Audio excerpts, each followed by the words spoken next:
Hey everybody, Wasasiate. So I have got a piece of banded obsidian here, and this is a slab. It's not even. It's let's see what it is. We're just under 1/2 inch there, and 5/8 or so there. Yeah, it's a little off, but and it's got a gouge out right here, which I'm pretty sure that this fell off when it came off the slab, saw it fell, and then this landed up against there and the blade dug in there. But anyways, shouldn't be a big deal.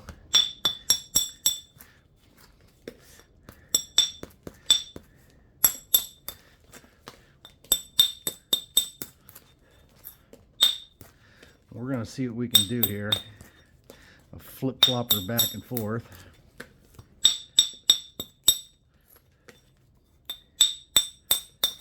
Now usually I do this part with indirect.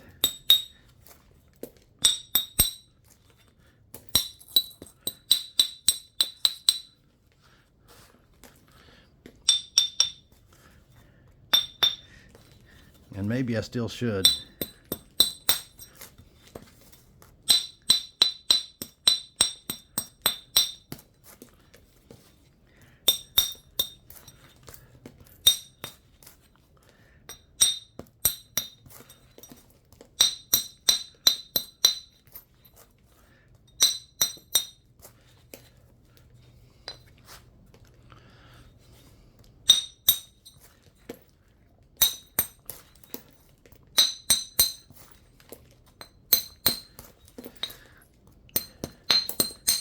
Same thing with indirect. You get it going, and then you're basically just hitting down in each one of these bottoms down here at the bottom of the bulb.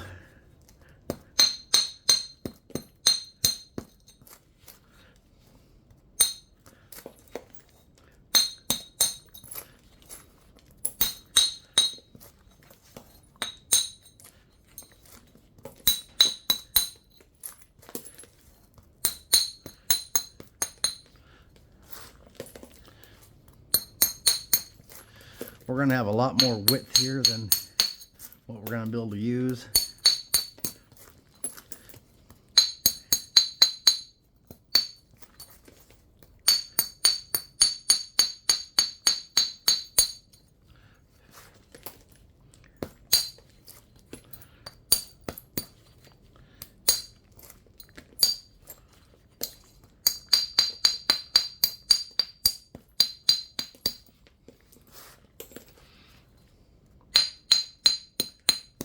Some of you know my grandma's been in the hospital. My grandma's 92, going to be 93, and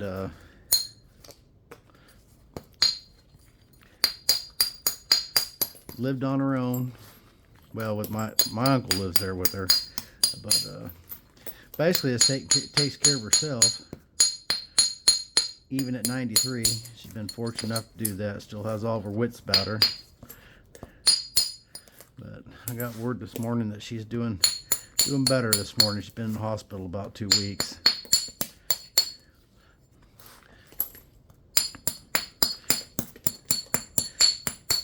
Still has some problems with her kidney function. So hopefully they get that turned around and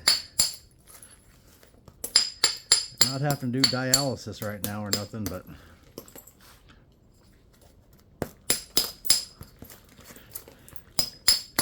as you can imagine, when you're pushing 93 years old, you've got some physical problems. But all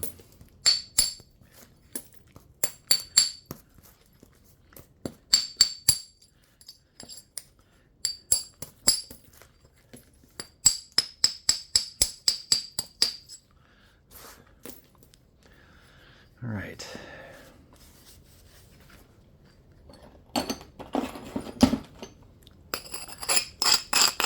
Got some beautiful banding in this piece.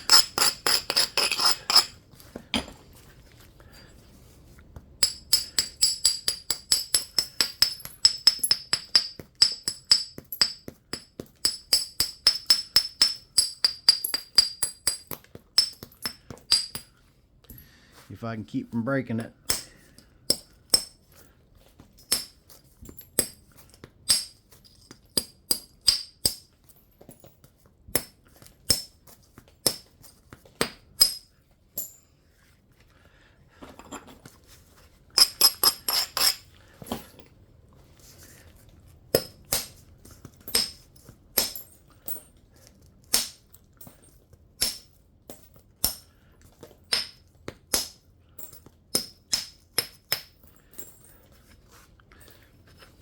The whole key to doing these slabs is to get convexity in them.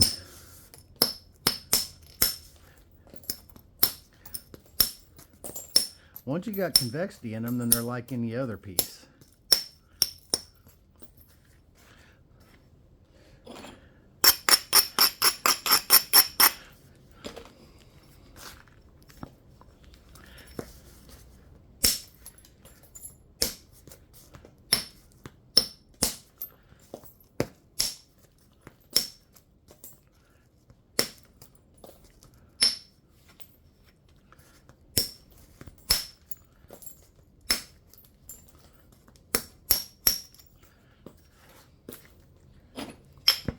Whoops. It's a good way to cut yourself.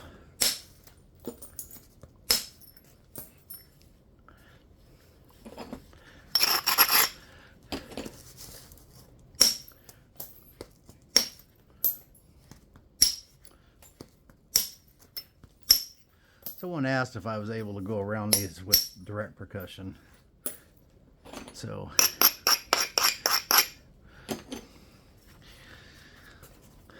that's why I'm doing direct percussion going around this rather than indirect.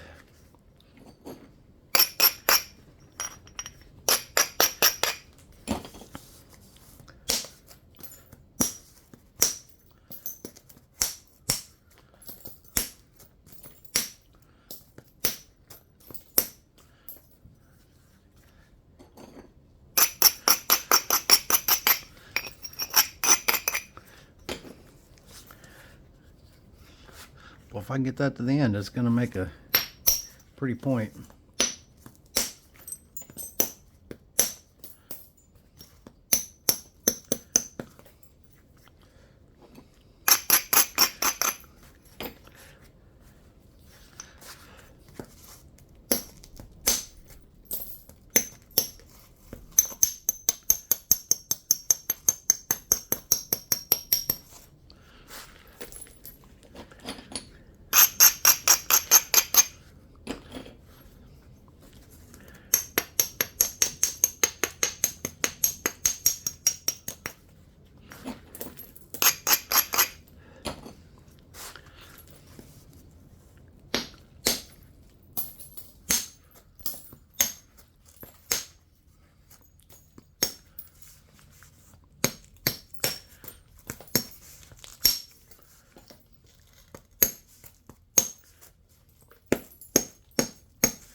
Ow! That's going to require a Band-Aid. Okay, I'm back. Don't run your hand down the side of your sharp obsidian point because that's not going to work out good for you.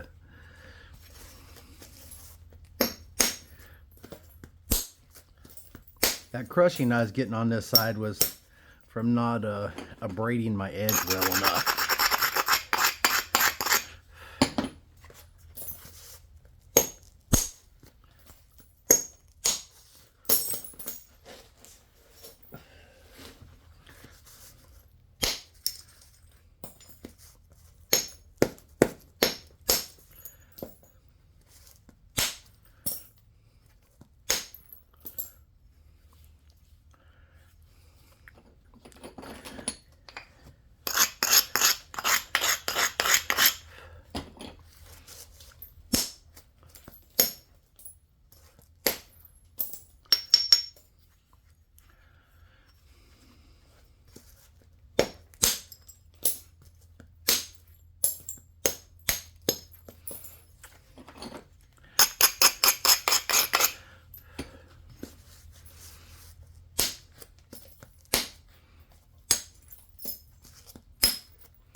That's the one disadvantage about working Obsidian, is there's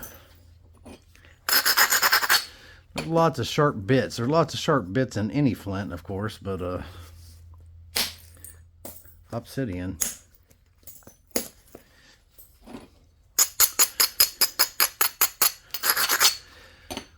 is another level.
Sorry, I'm just in kind of deep concentration here trying to get this last bit off without breaking it.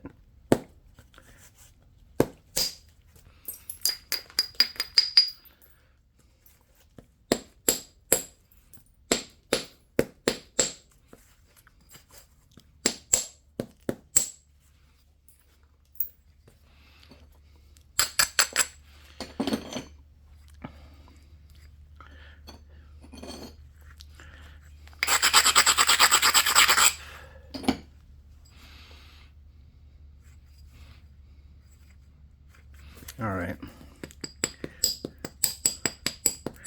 I have to regularize this edge a little bit here.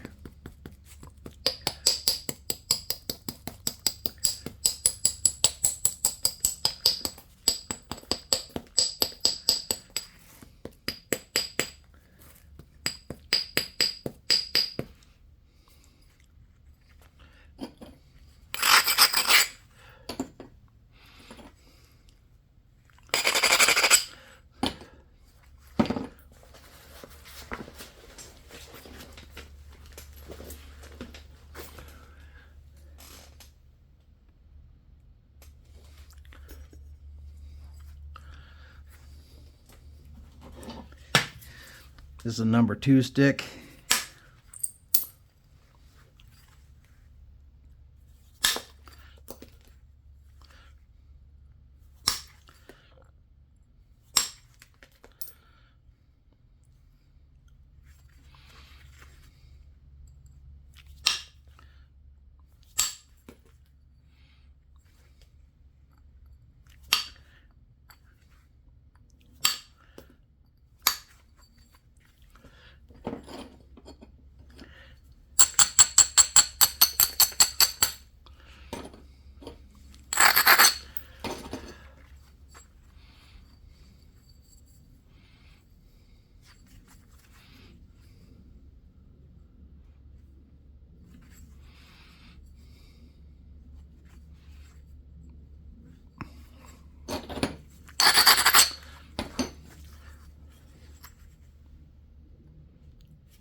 All right, well, we got it cleared off.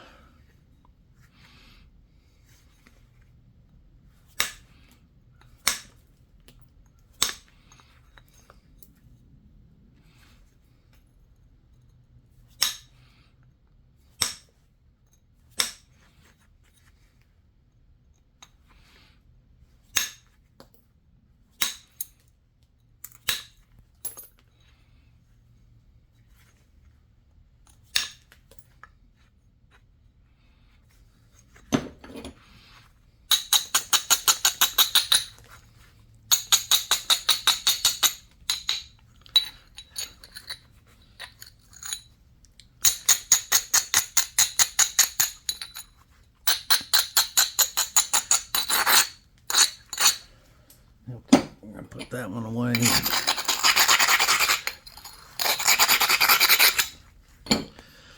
Let's do some pressure flaking here. Now that we got it at this stage. Still no, these were supposed to be delivered today and they didn't show up.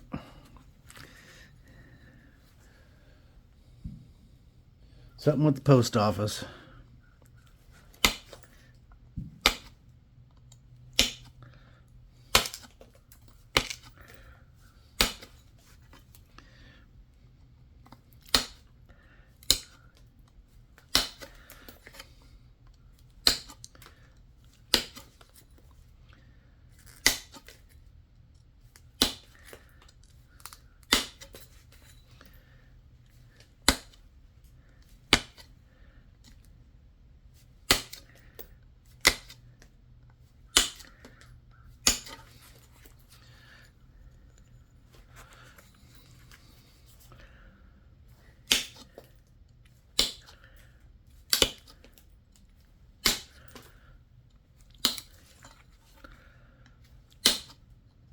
Once we get this thing regularized,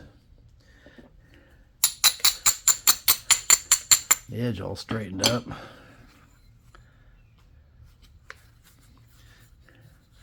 should go relatively easy.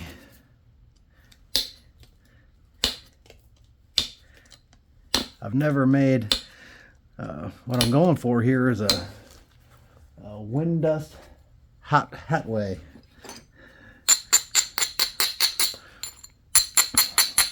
It's a point from out west, so Obsidian would be an appropriate material.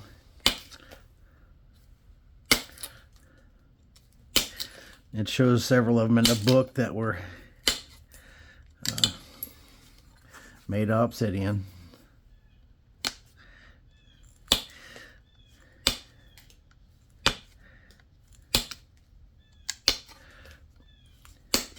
This may not have been the appropriate type of Obsidian, but we got the correct stone. And we're just going to go with that. So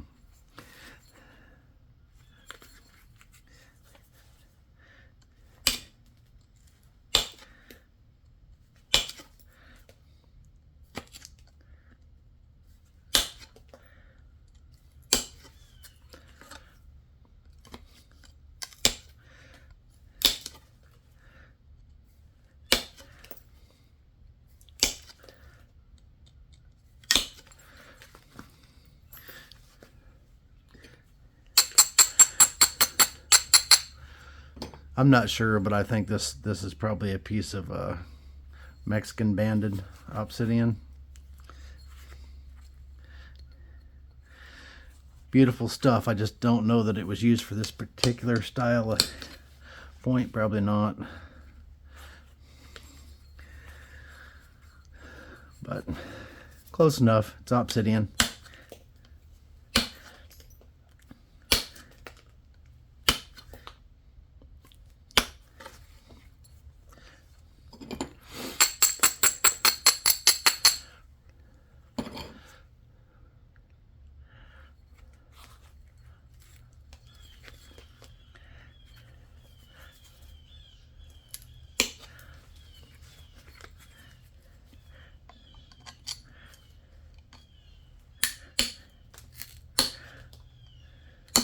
That tip was turned down, so I got to lose part of it to bring it back up. And we're going to try not to go too super thin on this. That's the plan anyways.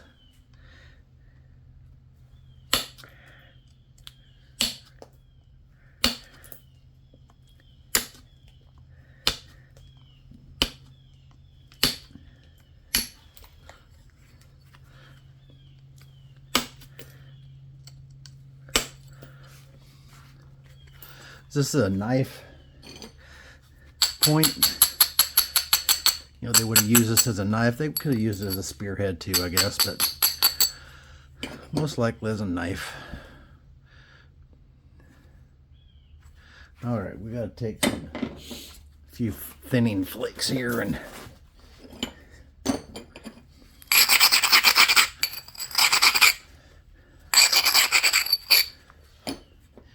get things straightened up.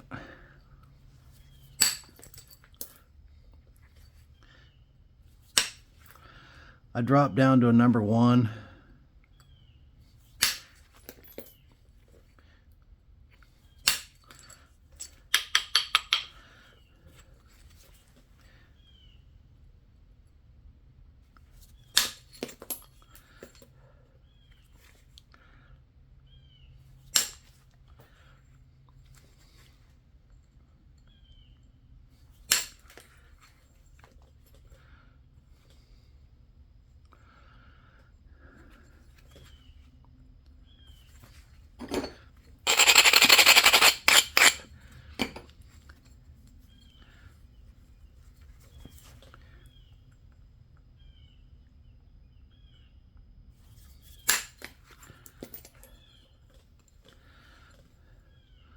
That side's fairly flat.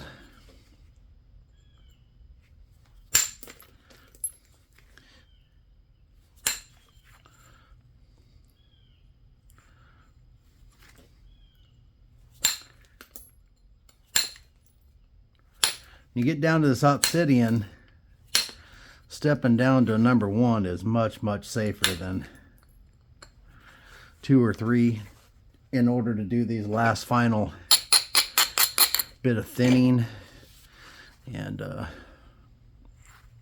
straightening up.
I gotta be careful here because I'm afraid I'm about ready to get too thin.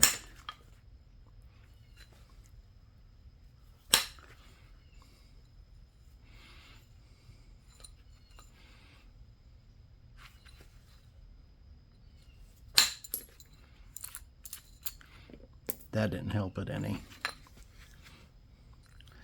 I need to come in right here.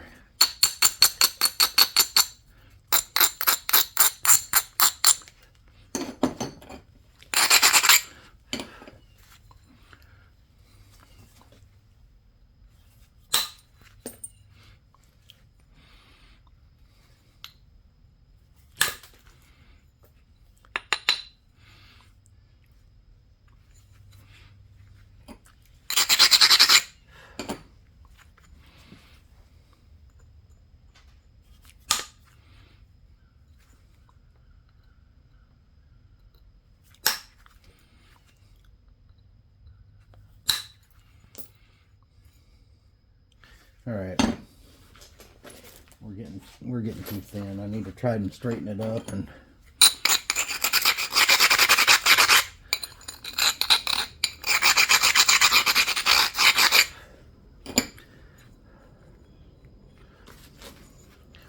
I might be able to pick this off.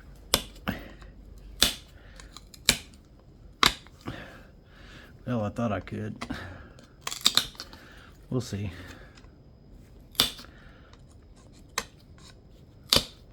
We still might get that before it's over, so I'm not going to get too crazy about it.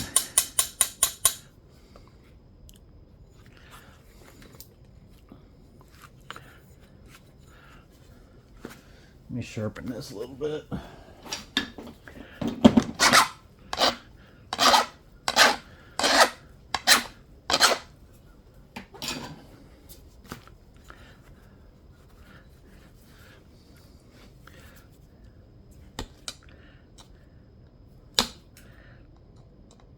Well, just pluck the chunk out of the end.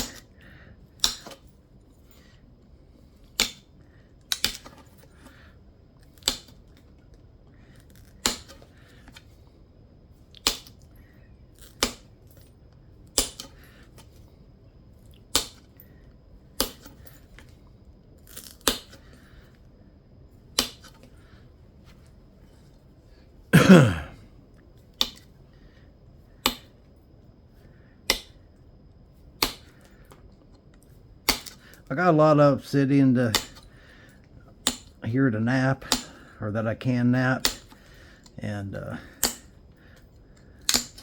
I do want to nap some.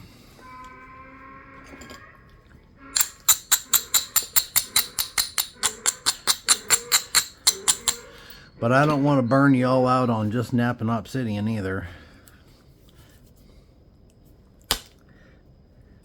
So I'm going to try and mix it up. That's why the video before this one was a trifacial Georgetown point.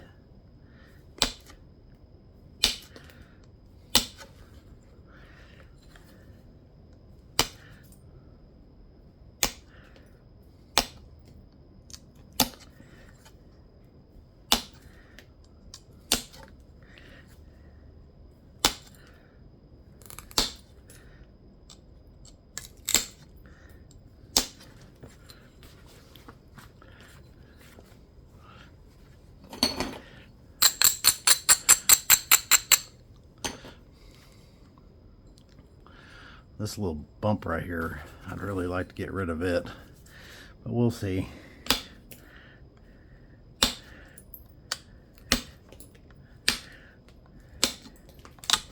I don't want to get rid of it so bad that I break the piece in half because I get it too thin, so I may just have to live with that.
I need to get some more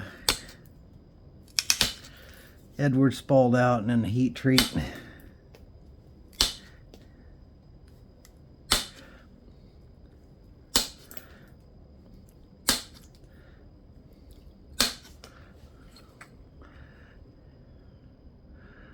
That's a little better.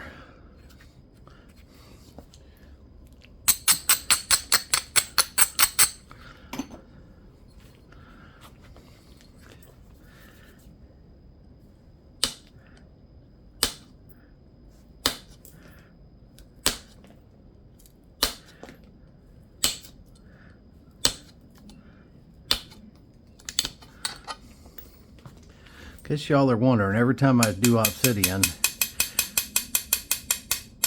I clean up. I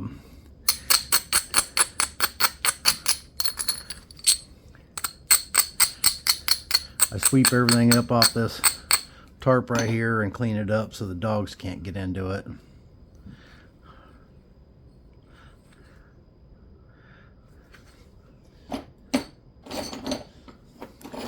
I had mentioned that before, but someone had asked, how do I keep my dog's feet from getting cut up? And the regular flint don't really seem to bother them. I'm not going to say that they don't occasionally can't get a cut on their foot, but for the most part, it don't bother them. In fact, they come in this rock shop, and there's some holes that were in here that I just filled in with flint, and they come over here, and they're their holes. They come over here and dig all the flint back out and lay down in it. It's kind of a pain, to be honest with you, but they do that, and it don't seem to bother them a bit. But the Obsidian, on the other hand, that's something they can't be digging in. So I do my best to keep that cleaned up as well as possible.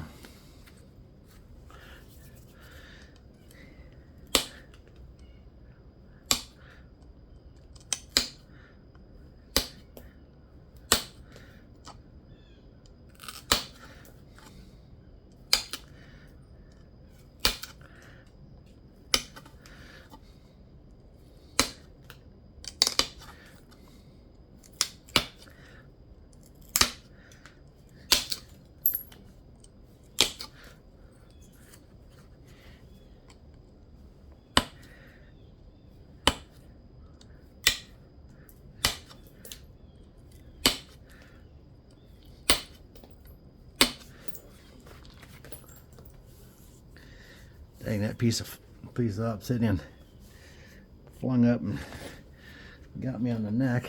Here, there, something bit me, one or the other.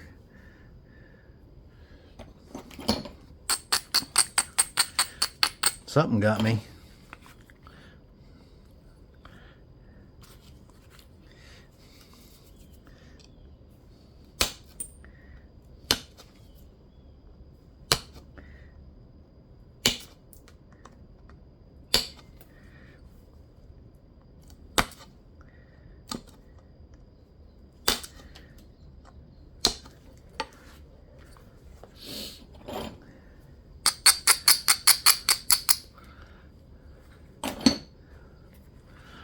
Okay, I think we're going to step down to a smaller flaker now.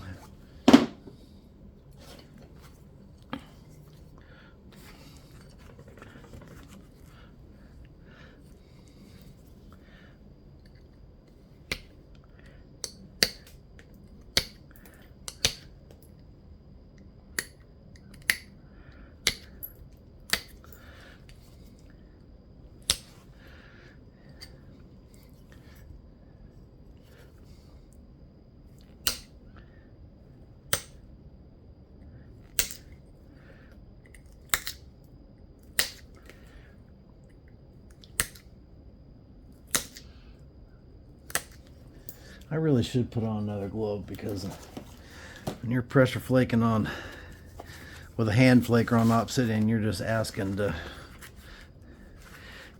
for it, or at least I am.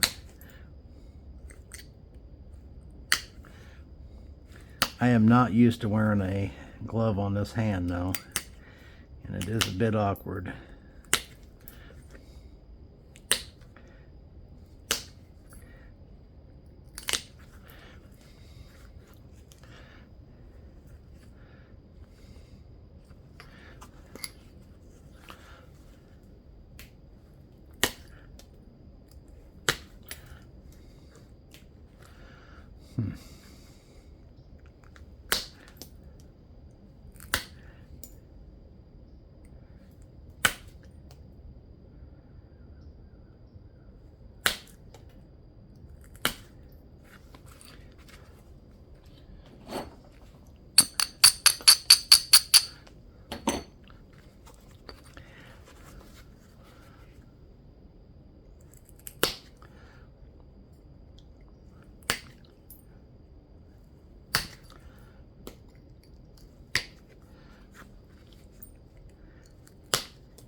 My tip's maybe a little bit fatter than I would like it to be.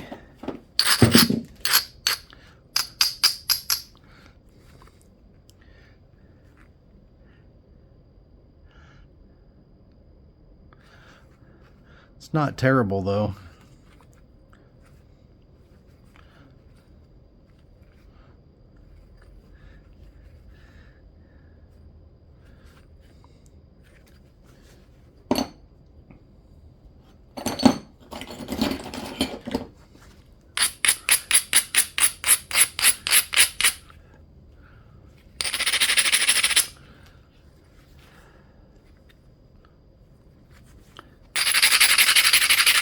I mean, it's fat, but I'm trying to keep it a little bit fatter.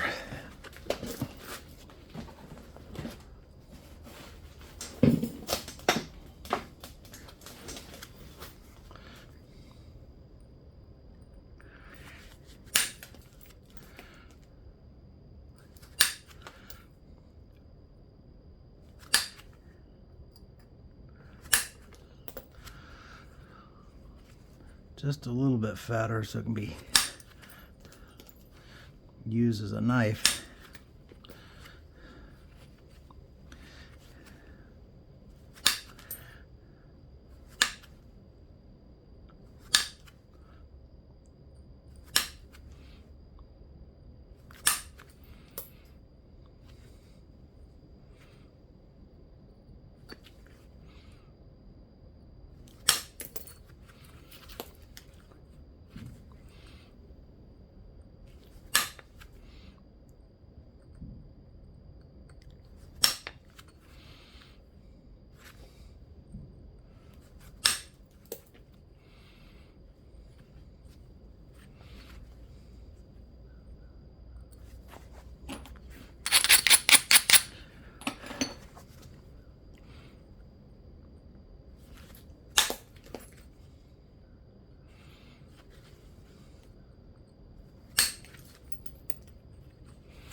All right.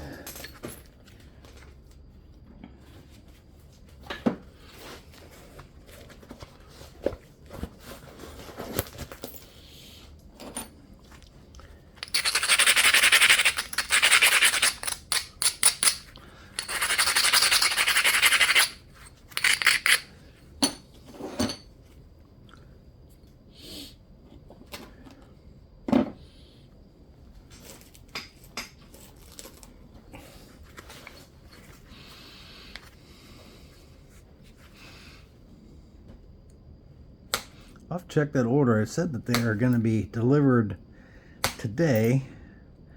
So either something went is behind in the post office, which that's no surprise, but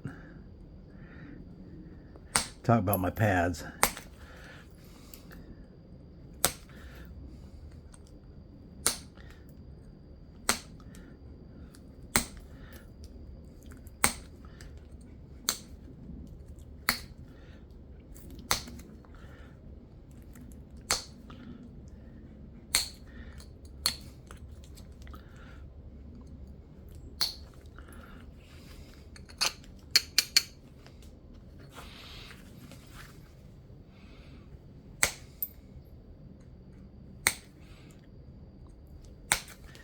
Maybe they shipped UPS and will still be here today. But I doubt it. Everything I've ever got that I've ordered from them, I believe, came USPS.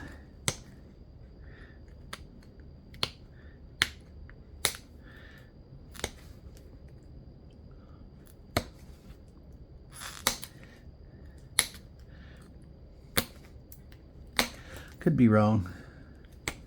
After I get this point done, I will check and see, because I am curious as to when they're going to be here.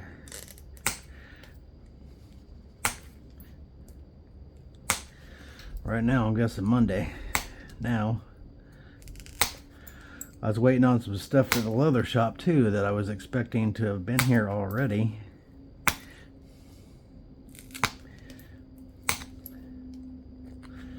But it didn't show either.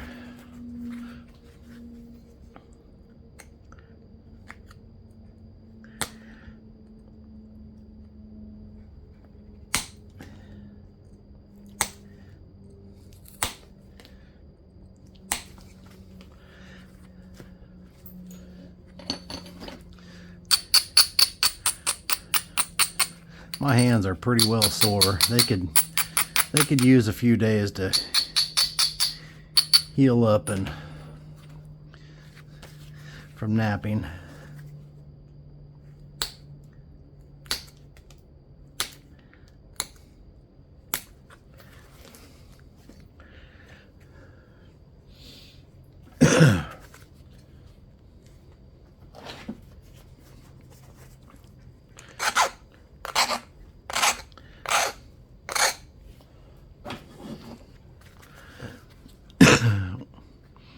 And I always say I'm going to do that, but then you know how it is. You're like, huh, I haven't napped anything today.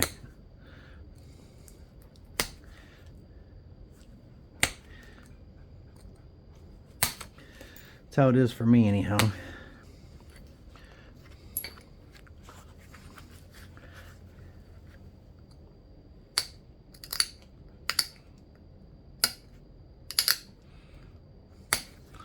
I hear a squirrel out there talking.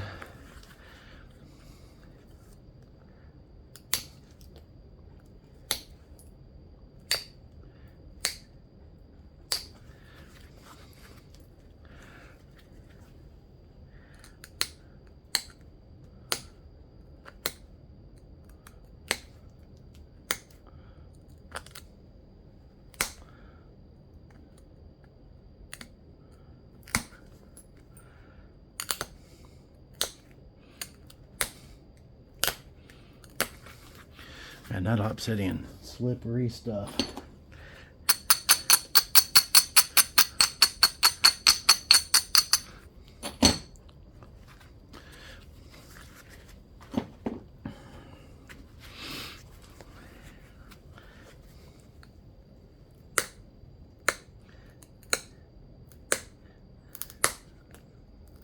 I probably should have switched to this pad earlier.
got a hump right there that I just have not been able to get out of it.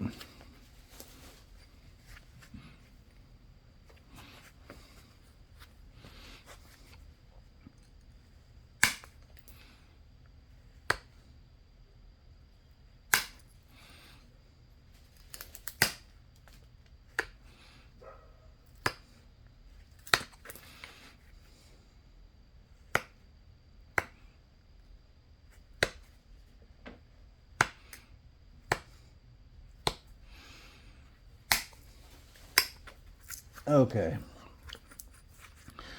So these really, I'm not going to do much more to this base right now.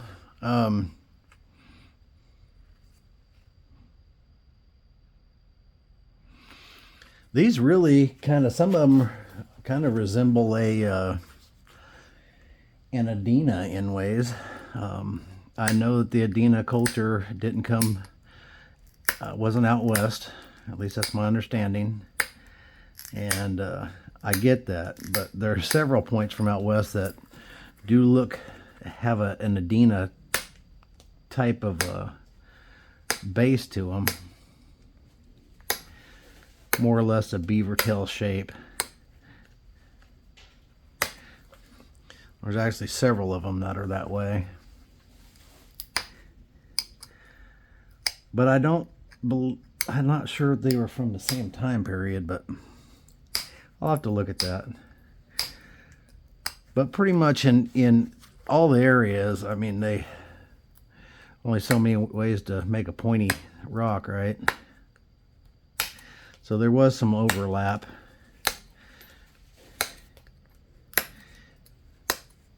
In cultures that apparently really didn't have anything to do with each other, so.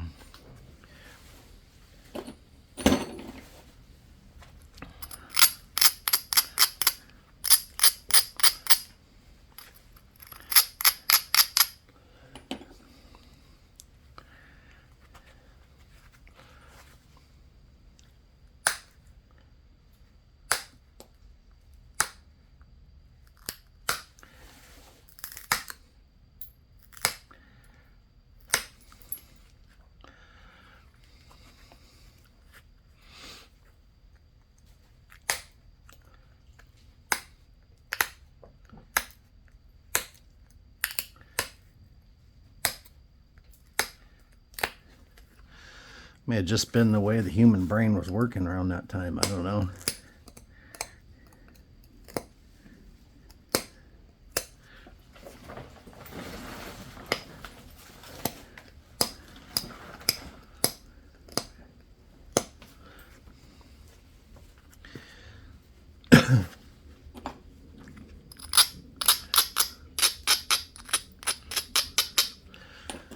Well, some of these were slightly just a little bit barbed. Some of them weren't.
And they all had, not all of them, but most of them has got an indentation down here at the end. Instead of coming to a point like a beaver tail or an Adena.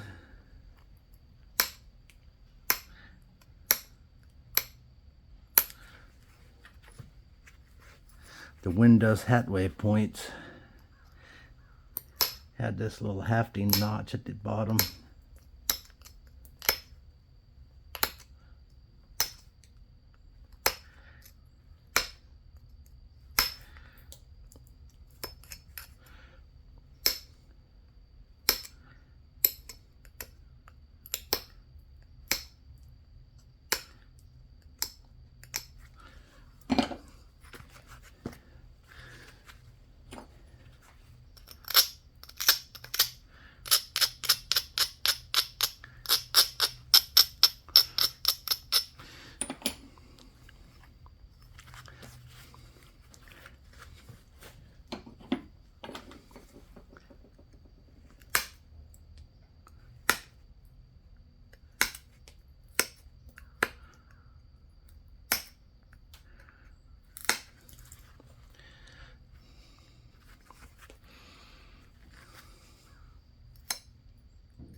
All right, come on now.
All right.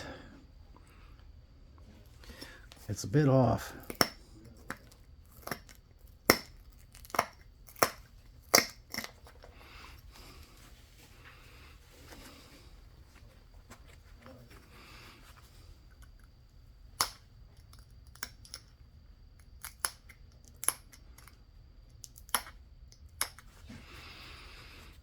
That's closer.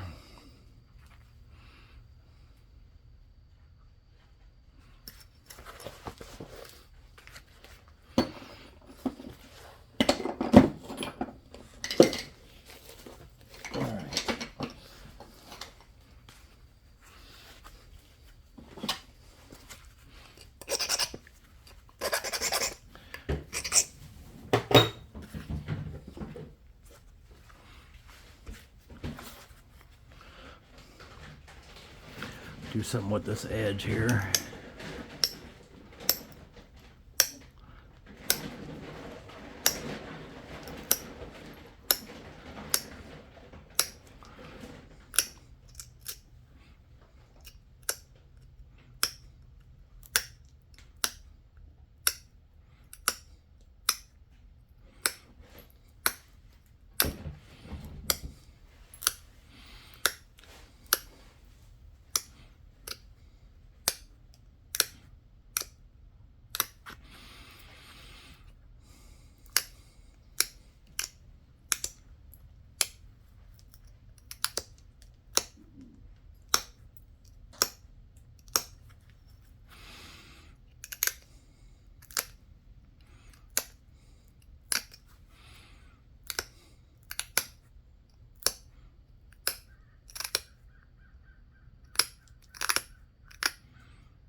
All right.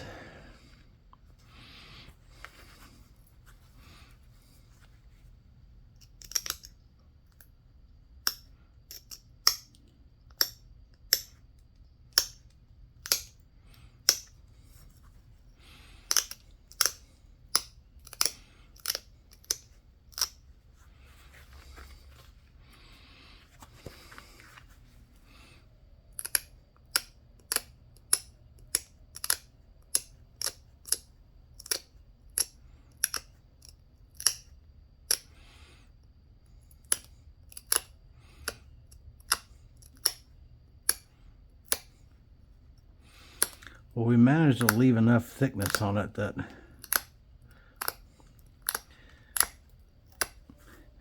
it still has some durability.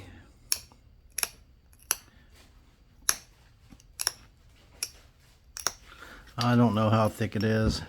It's a little thicker than I wanted it to be because of this spot right here, but other than that, it's pretty good.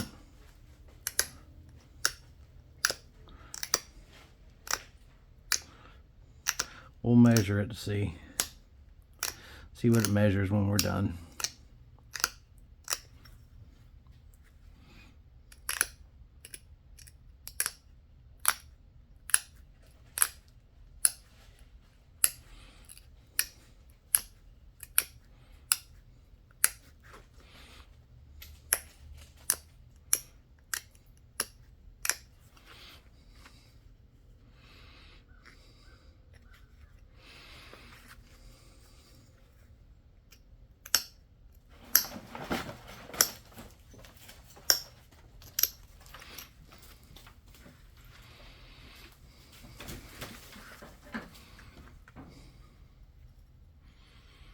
That dog come here and move things. She bumped my tripod and the thing went down a little bit.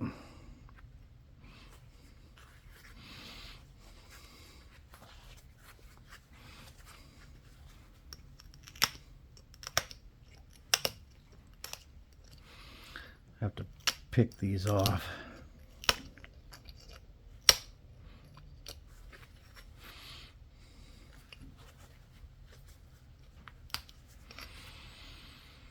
I'll go through and pick those off. I'm not gonna make y'all suffer through that. It's been an hour, so it's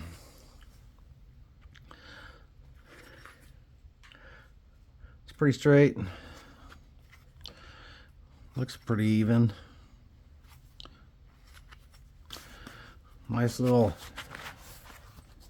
Windust Hatwai. All right. Well, there she is, our banded Obsidian Windust Hatwai. It is translucent. I'll probably take a picture of that. I might even put that in the a translucent picture in the thumbnail. But anyways, there she is. Let's get the book over here. Show you what I was going for here. So I was looking at this one here, and of course we're smaller than that, but as you can see, they got this kind of beaver tail kind of thing coming down here. They don't all have that, but you know, that general shape there. And they have this notching piece in here. Some of them are a little more triangular, you know, so they vary a bit.